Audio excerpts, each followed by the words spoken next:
this body that has been put forward today, the Workplace Relations Bill and the Commission. I have to say, as part of this debate, I think we should take the context of what is happening out in the communities and what's happened generally.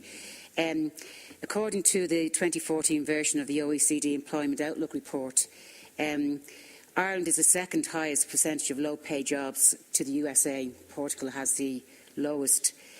So we're in the bracket of a nation of workers who are one of the highest percentages of low-paid jobs in the OECD countries.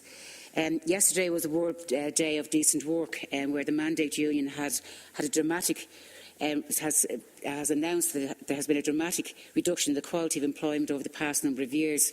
Since 2008, they've seen a 60% increase in involuntary part-time working. That's workers who want more hours but do not have access to them. They are in the Labour Court on the 29th of October, and they're hoping that the employer that's going to the Labour Court will turn up to the Labour Court, the LRC. And I think that's indicative of where workers' rights are at the moment, is that companies and employers frequently do not tend the state mechanism for dealing with workers' rights and obviously employers' rights as well. But in my mind, the employers have too many rights. We've seen some very disturbing instances over the last period of time, the Paris bakery workers, where they were left high and dry for weeks and weeks on end without any income coming in from social welfare, where the company just moved out and took all the machinery with them, or tried to, and these workers continuously tried to go to the Labour Court or the state machinery to resolve the issue. And eventually it was resolved with intervention, but it was resolved outside of the mechanism of the state machinery to deal with these issues. Then we had the instance with the Greyhound workers who were locked out from the 17th of June this year. Again, it was a process of going to the Labour Court and the LRC. The employer did not recognise the recommendation that was given from that and put into place a situation, contrived a situation where he locked out the 78 workers there. Now, those men were on the streets outside that workplace for 3 months, and eventually it was only resolved by an intervention of the courts between the two solicitors, a SIP2 solicitor and a solicitor for Greyhound, who actually came to some sort of an arrangement for those workers, either to take voluntary redundancy or to go back to work, as 24 of them have done, under worse conditions than they had left or they were locked out of from that workplace. And I think that highlights the whole industry in relation to the necessity to have the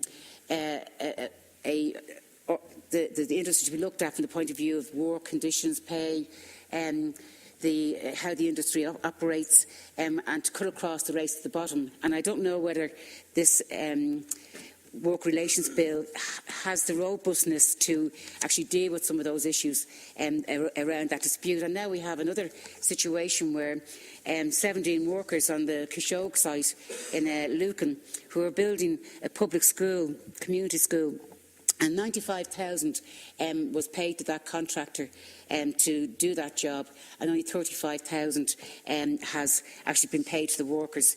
And those workers are in a situation now where they're on what they call, there's a specific term, relevant contract tax, where workers are being forced to literally become subcontractor of a subcontractor and be self-employed with these contractors. We have to sort of look at the situation where, at the end of the day, that money trickling down, those brickies, are only getting €5 an hour, and that's the fact. They can prove that with their bank accounts and what they received in their wages. And yet, this company was able to lock out these workers on the 1st of September of this year, and the workers have no recourse, are trying to get back into the Labour Court. The unions are trying to get into the Labour Court to resolve the issues and get these men back to work. And in the meantime, workers are being brought in from outside to do that work.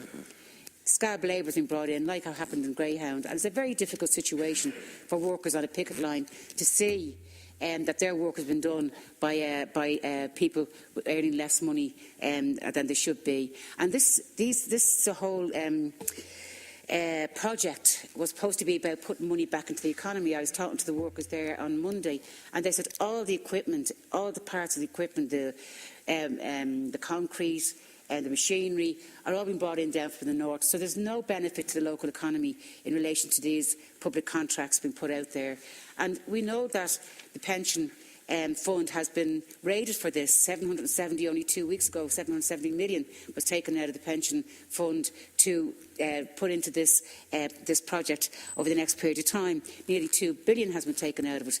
And this is supposed to be for the benefit of the economy. But if the workers that are working in these industries do not have enough money, are not getting paid enough money to actually earn a living, how is it a benefit to the economy? It's doing no good whatsoever. Now, I heard this morning at the questions to the Minister of Education that she is meeting Minister Nash to try and look at the REA in the area and try and see can they start resolving the issue. But I think it has to move much quicker than this, because those workers now are out since the 1st of September. They have not got paid since the 1st of September.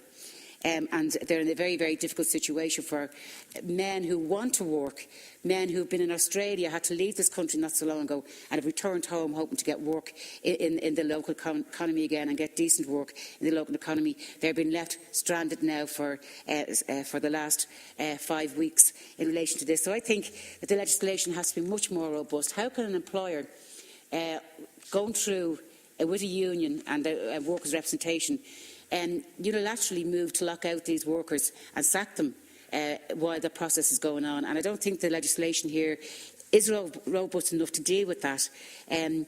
It's, the points that have been made by the previous deputy about the fixed payment notices. There is a sort of a time limit on the process of going to a circuit court. But I think that the other aspects of labour law has to be brought in. The minimum wage commission, all those areas had to be strengthened to be able to protect workers in the workplace from these from rogue employers. Many of them are. Most employers are. Will go through the process, but we have got a series of rogue employers who just unilaterally do not even recognise the labour courts or the structures within the Irish state. So I think this is a public school. It's been paid by pension funds, being raided, people's money. The 17 workers are still outside the gate. They need this to be resolved, and they need an intervention by the government to be able to resolve this issue. Ratkin Company Limited is saying that they have subcontracted the work. They don't employ brickies. They don't employ brickies, no. They employ a subcontractor to employ brickies who work on an RTTC, an RCT rate. So I think these are the issues that have to be dealt with and should be dealt with through the Workplace Relations Bill. Good morning. I now call Deputy Richard Boyd.